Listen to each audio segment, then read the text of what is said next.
Okay, today I'm going to talk to Republicans, uh, the new Nazi party. Let's make it clear from the beginning. Uh, yeah, today we are talking American politics, and it's in English. Um, and I want to say from the beginning that I'm afraid that America is sinking down to become like the Middle East, the Middle East politics. So this great republic is getting corrupt by some politicians who want to put God in charge of everything. So if you just read the Bible, you know what kind of shit I'm talking about, what kind of douchebags will be in power. We already have a douchebag in the White House, Donald Trump, the orange shit. Okay, I know like Americans like to use such terms sometimes just to have fun. Yeah, so like I see some of my friends on Facebook. Most of them they believe in Trump. So they don't like support Trump just because just as a politician or his politics or whatever. But they support Trump. Sorry, brother Montalvo. It's English. أخي هذه جلسة إنجليزية. This is in English, so I'm sorry for that. We had our Arabic session before. So anyway, I'm talking about those people who vote Trump based on religious for religious reasons, and I think that is very problematic because, first of all, Donald Trump is not a religious person at all. He even sounds like an atheist most of the time. He only loves loves religion or Jesus because when it benefits him. Yeah, when he gets millions of donations or votes from Christians or people who praise him, you are the chosen one. God has chosen you. So you love this kind of people, but he does not. They don't love him because of his politics or his opinions. For example, I've seen many Democrats who say like that they love Obama, President Obama, and when I ask them why, they give me at least some reasons. Like they will say, well, he was good for healthcare, he made that law or that such and such decision, or they always give you something to like a point. They want to make a point. But when you come to Republicans, they are really problematic when they talk because it's always about God and it's about something that is not clear. Like, okay, why God will choose an idiot, for example, to become his nominee? I mean, God could have chosen who? Like, let me see. Like, why he didn't talk to deGrasse? The scientist guy, or why God didn't talk to. There are many scientists in America, people of knowledge, professors. God could have simply called their number, like, I don't know, call them or send them a text telling them, okay, I will send you on a mission and you can deliver my message to the American people because they have gone astray. But that doesn't seem like God to me. I don't see God in the picture unless this God is fake. So yeah, that's acceptable and reasonable, because we can say that people create their own gods everywhere. Like if you study history, every nation that conquered some area, they used some form of God-given support or a mission given by God. So this is how they justify what they do. So Trump, after surviving the impeachment, and I believe that it was a cover-up. The Republicans, they covered his ass. They gave him a check, like a check that has a zero number on it, so he can do whatever he wants. And that's why he tweeted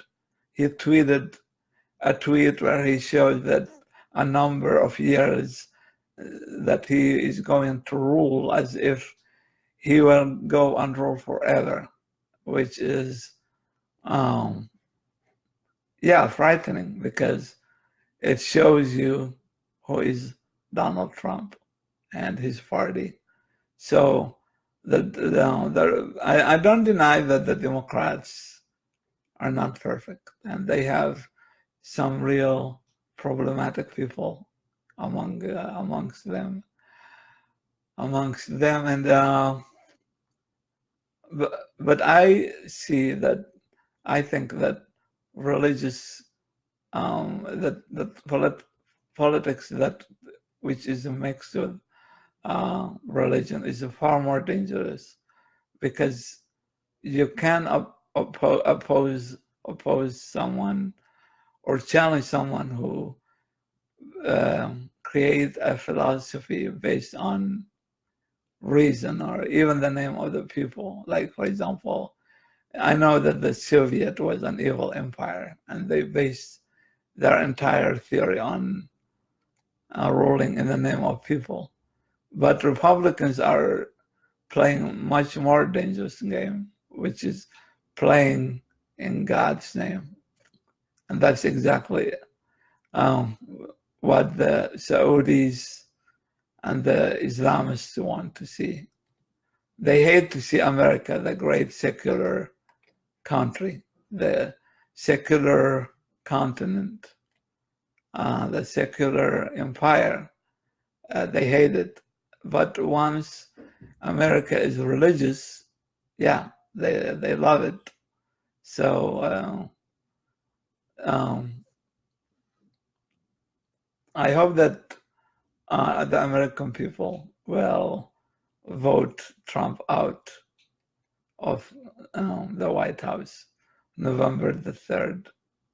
And it's really a serious matter. I think it's so dangerous that I believe that this guy is going even to do what mafias do. For example, like even go as far as to assassinate his enemies or his opponents. It is dangerous. The country is in crisis because Republicans, just like ancient Christians, they want to create what I can call it, like a fake persecution, a persecution where, I mean, nobody's persecuting them, but then they create a persecution made up, and they say that, well, if Democrats come to power, they will kill Christian ministers and such, and do just like early Christianity murders. They were fake stories that never happened ever in history. And I know I will surprise you, Republicans, when I tell you that the origins of ISIS are in the Bible. So if you say that that ISIS and Daesh is Islamic, yeah, Islam itself is based on Bible. I mean, they took everything from the Bible. So if you just go and open the book of Ezekiel or Deuteronomy, or for example, Numbers, Exodus, yeah, all these books, when you read them, you see ISIS there. Yeah, your ISIS God.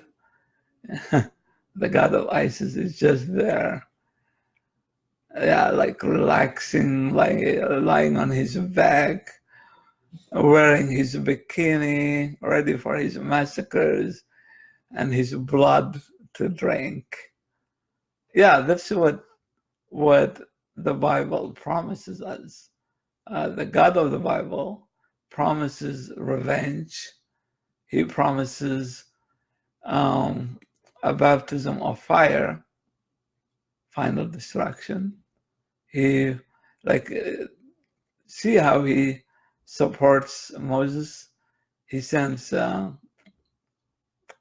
diseases and 9 plagues and reasons to die. 9 of them. So it's not just something simple. That's why I call this session that I'm not voting for Trump or his God, because I know for sure that this God is evil, is pure evil, pure hate. No matter how much they tell you, he's a loving God. He loves you. He cares for you after all, but that's not true. That's a lie. Yeah, you see it in his book. And even when you study the New Testament, you see that Jesus didn't die for people's sins. No, he died to satisfy his bloodthirsty Father. Because God, if you study, I'm not saying that God exists. I'm just talking about the character that is there in the book. You can see it and study it and read it for yourself. Yeah, read it and study it and tell me. I challenge everyone to come here and discuss this with me, because I know that is the truth. The truth is that this God is not going to let you live free and let you live happy. No, he's full of hate or revenge. And Hitler always used to say, like he always used to say, that I'm doing the work of the Lord. Yeah, that Hitler's words. You can go to read my Kampf, my struggle, Kifahi in Arabic, they call it. And the Palestinian terrorists also like to read that book, by the way. So Hitler was an embodiment of the biblical God. If you study the Old Testament, you feel like Hitler is talking to you. So yeah, he's very angry. He's mentally ill. He's mentally sick. He always wants sacrifices, and he wants to be worshipped all the time. No other gods. And if you read the New Testament or the Old Testament, sorry, you see that the ancient gods exist. God talks about ancient gods as if they are real. So in ancient Judaism, the other gods for them were real. And now modern Christians, they tell us that these gods are demons. So they still believe that they are real. They don't believe them to be fake or false. Yeah, they are real, but they are demons. And that is a little difference from the pagan belief in many gods. So somehow, if you look at the logic of God and the whole God argument, you see that it is a very weak argument. It has no logical base. It's all based on emotions. And I remember, for example, many of them, even when I was in Iraq, I used to hear from Muslims that challenging question that if you are right, well, we are all going to die and be nothing.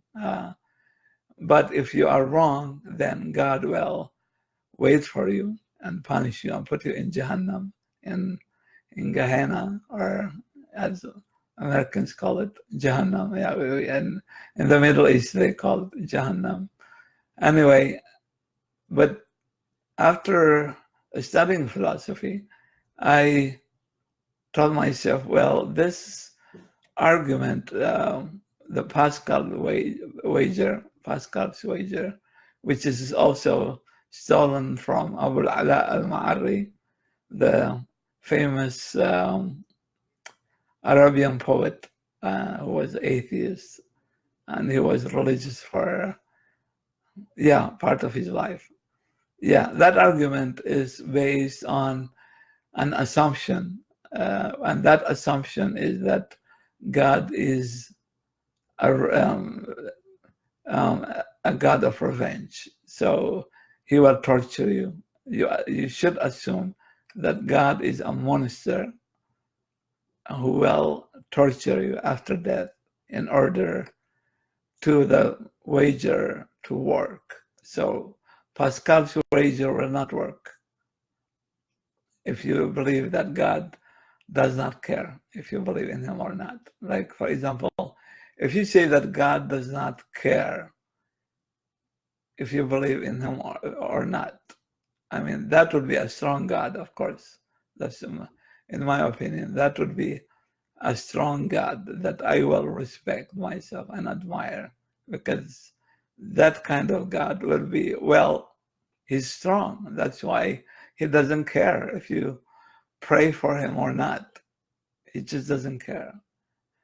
But they tell us that God do care, and he gets angry if you don't worship him, which is problematic in my opinion. Any comments, please? Any questions? Any challenges? I am here to be punched. I want my face to be punched here. But I know, like, with reason, nobody can punch you in the face, because a reasonable person will always find it, if not impossible, but I would say, okay, to be just fair and scientific, it will be almost impossible, not impossible, to prove you wrong, because science, I always believe that at least the last 8 years, 9 years, I believe that science is the only way to know the truth in this world and to understand and realize reality. But religion, when a religion comes, they try to create a whole new concept of reality. For example, they will tell you about miracles. Yeah, like if you read the New Testament, for example, Jesus had made many miracles. Jesus, like he made some people walk. He made some people open their eyes. I don't know if he healed some deaf people. I don't know, who couldn't hear. Anyway, but I didn't read anywhere that he healed any imputed legs or hands, arms. Yeah, I didn't see that, to be honest with you. And what was my point? Come on, I forgot my point. They want to tell you about miracles, and when you ask them about reality, okay, so why we don't see miracles happening right now in real life? We only read about them in books. I haven't seen any blind guys suddenly go and be able to see just because somebody prayed, or I haven't seen any person who was paralyzed or paraplegic and suddenly they are walking just because somebody prayed for them. I didn't see that also. So nothing of that. But when you ask them, where are your miracles? They tell you, oh, you are the miracle. What are you talking about? Like the water you drink is a miracle. The food you eat is a miracle. The water or the ocean, the rain, everything. These are miracles. And I said, well, what kind of miracle are these? I mean, these are just reality facts. When you say miracle, it should be something that goes beyond nature, that breaks the laws of nature, just as you say it in your holy book, like whether the Gospels or the Old Testament or the Quran. Yeah, a miracle should break the natural law, but we don't see that happening. No, nothing of that. So religion changes your concept of reality, and that's why it's dangerous. And the Buddha was atheist. The Buddha, Shakyamuni, the founder of Buddhism, like one of the biggest religions in the world, and who was, I think, even he was called the Prince of Peace before Jesus, 500 years before Jesus, or 600 years before Jesus. He was called the Prince of Peace. So I don't know. They have stolen the title. Anyway, he was atheist, and yet some people made him God. So he became God. People like to create gods.